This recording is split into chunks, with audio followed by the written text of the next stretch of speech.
Não desista, siga em frente, apenas continue, porque o teu milagre vai chegar. Porque Deus, Ele muda se você clamar. O choro pode durar uma noite, mas a alegria vem para amanhecer. Olá pessoal, tudo bem? Que Deus abençoe sua vida de uma forma especial. Meus amados, hoje aqui novamente para trazer uma palavra maravilhosa para edificar a sua vida. Então você que chegou até esse vídeo, ouça até o final, que eu creio que Deus vai impactar a sua vida com essa mensagem. A mensagem de hoje é com o evangelista Rubens Gabriel e também em seguida vamos ouvir uma forte palavra com o apóstolo Reginaldo Rolim.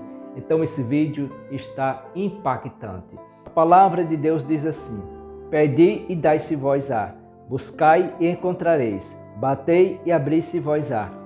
Porque aquele que pede recebe, e o que busca encontra, e ao que bate abrir-se-lhe-á. Fica esse versículo para a nossa meditação e que nós venha cada dia buscar esse Deus em oração, porque Ele garante aqui na palavra de esperança para nós. Se nós bater, a porta vai se abrir e Deus vai fazer milagre na nossa vida.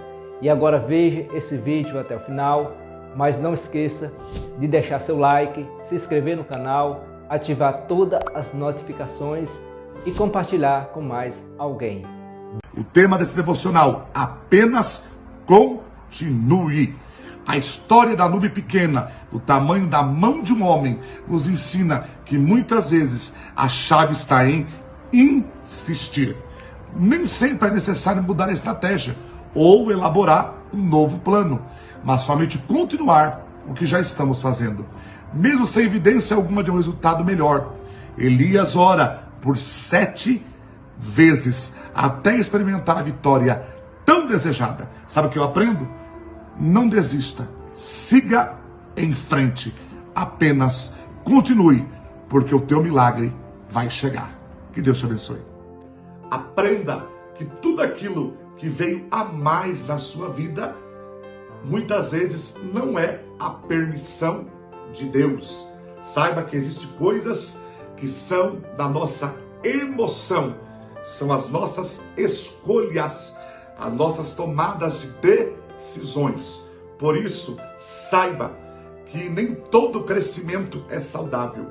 Existe hoje um crescimento chamado inchaço. Nem toda porta Deus está presente.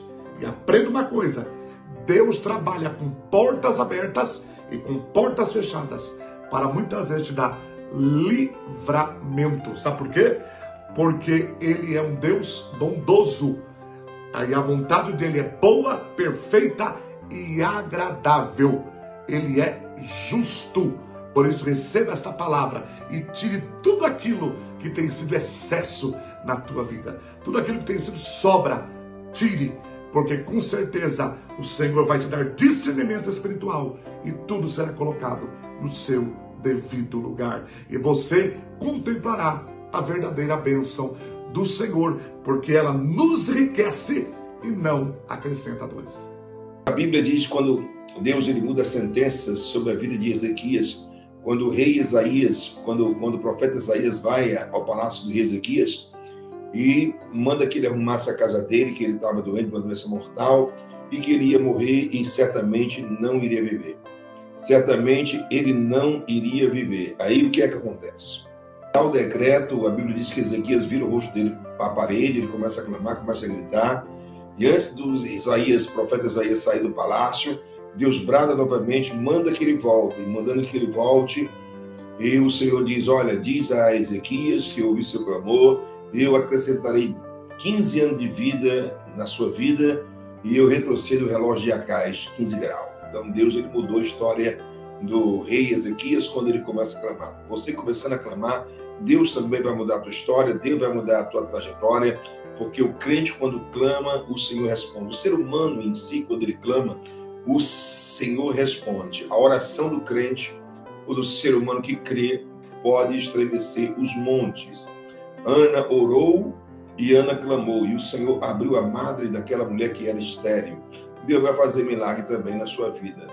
Deus vai fazer milagre na tua vida de uma forma poderosa. A Bíblia diz que Jonas, ele recebe um decreto da parte de Deus para que ele possa ir para uma cidade chamada Nínive e ele possa profetizar. É muito bom quando você é liberado, né, que as leis de uma nação não proíbem exercer sua crença ou tampouco a sua religião. E também você pode falar livremente de profecias. E ali a Bíblia diz que o Senhor manda que Jonas vá à cidade chamada Nínive e profetize sobre aquela cidade. Jonas ia na cidade chamada Nínive, isso está escrito no livro de Jonas, capítulo de número 1. Manda que ele profetize sobre aquela cidade a destruição da cidade de Nínive. Jonas, assim vai, a cidade por nome de Nínive, mas ele pega na primeira mão, ele se revolta contra a palavra do Senhor, ele vai a um porto, ele compra uma passagem no porto e ele desce ao porão do navio. Descendo ao porão do navio, pensando ele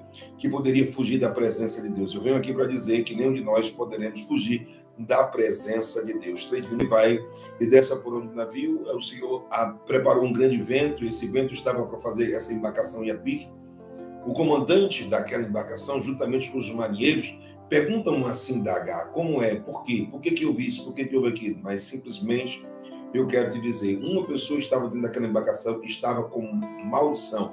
Era maldito porque estava desobedecendo, era um teimoso, desobediente, estava desobedecendo a palavra do Senhor.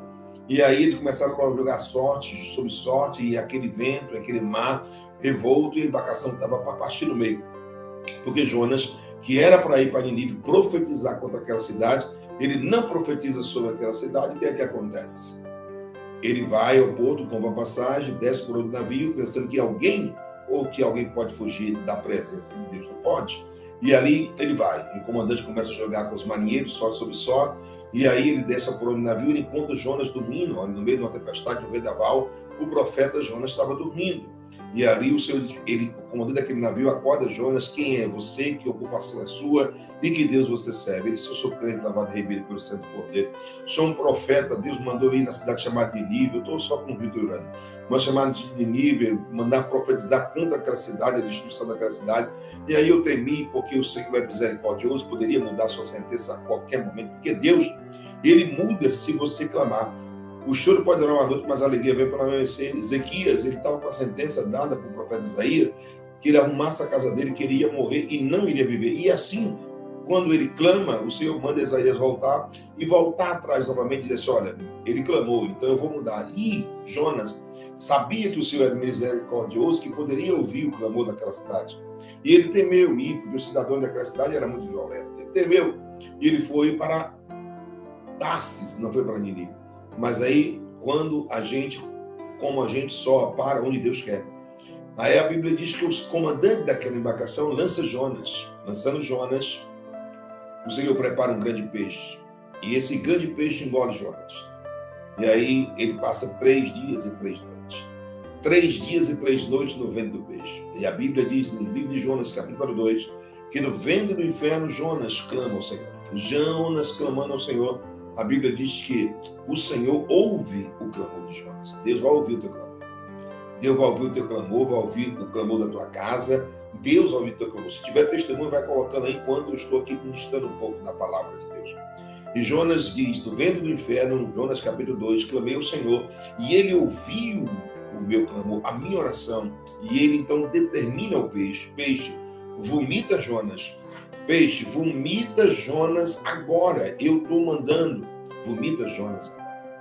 E a Bíblia Sagrada diz que o peixe vomita Jonas. Aonde é que o peixe vomita Jonas? Na cidade de Nínive. Justamente a cidade onde Deus queria que Jonas estivesse. Justamente na cidade onde Deus queria que Jonas estivesse profetizando. E o peixe vomita Jonas na cidade de Nínive. Deus, ele vai colocar você aonde ele quer. Você que está assistindo essa live, vocês não irão conseguir fugir da presença, da glória e da majestade de Deus.